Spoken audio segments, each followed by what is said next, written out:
Halo teman-teman semuanya, Assalamualaikum. Perkenalkan, nama saya Keila Nedinta Lisa dari kelas 10 MIPA 3 SMA Negeri 1 Bengkayang. Di sini saya akan mempersiapkan KSN 2023. Pada kesempatan kali ini, saya akan membahas materi tentang teleskop dan instrumen lain.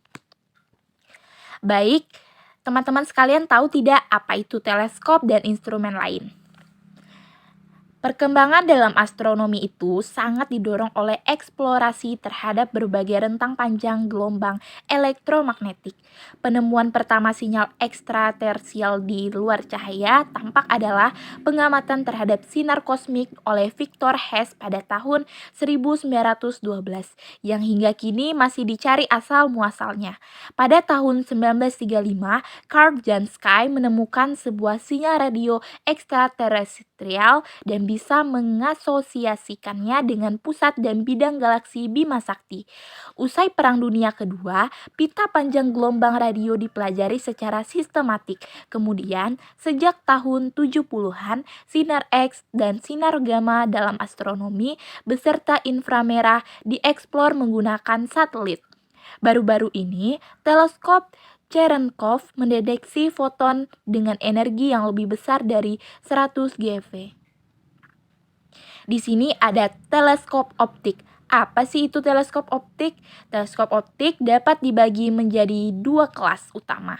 Yang pertama yaitu teleskop refraktor atau pembias menggunakan lensa. Dan yang kedua ada teleskop reflektor atau pemantul menggunakan cermin yang dilengkapi lensa. Teleskop refraktor sendiri dibagi menjadi dua subkelas, versi Kepler yang menggunakan lensa cekung dan versi Galileo yang menggunakan satu lensa cekung dan satu lensa cembung. Dan di sini ada rentang panjang gelombang lain. Teleskop radio. Radio itu adalah salah satu pita gelombang elektromagnetik yang banyak diteruskan oleh atmosfer. Maka, teleskop radio adalah instrumen pengamatan yang ideal untuk dibuat landas bumi. Karena rentang panjang gelombang radio yang diamati umumnya berada dalam rentang cm hingga meter. Maka, antena parabola bisa dibuat dari garis-garis logam sederhana sehingga diameter piringan bisa besar sekali hingga mencapai 100 meter. Di sisi lain, resolusi teleskop radio yang menurut kriteria Rayleigh sebanding dengan sangat buruk dibandingkan teleskop optik. Namun, hal ini bisa diatasi, salah satunya dengan menggabungkan informasi dari teleskop-teleskop yang terletak di lokasi berbeda-beda membentuk interferometer. Di sini juga ada pengamatan di luar gelombang elektromagnetik. Teman-teman tahu secara prinsip itu seluruh tipe partikel yang stabil atau tidak cepat meluruh bisa digunakan untuk mengumpulkan informasi mengenai alam semesta. Sebagai tambahan selain foton, sumber informasi yang bisa diamati adalah partikel elementer, bermuatan, dan inti yang stabil.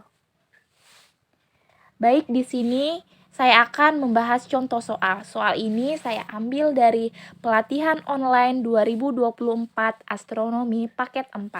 Soal pertama yaitu alasan utama pembuatan teleskop pengamatan cahaya tampak dibuat makin besar adalah A. Untuk membuat gambar yang makin tajam dengan resolusi sudut sangat kecil.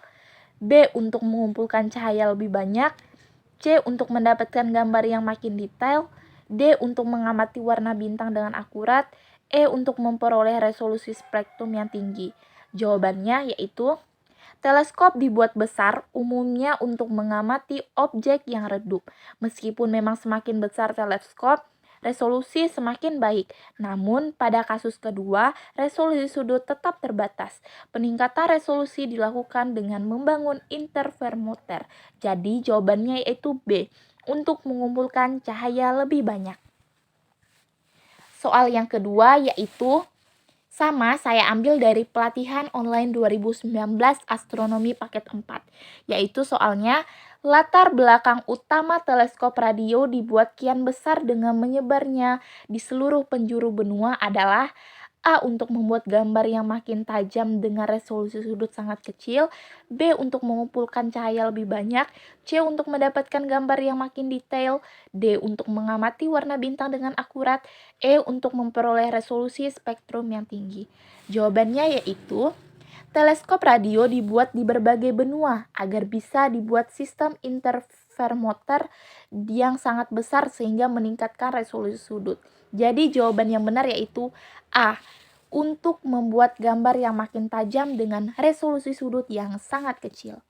Baiklah, itu saja yang bisa saya sampaikan dalam materi pembelajaran pada hari ini.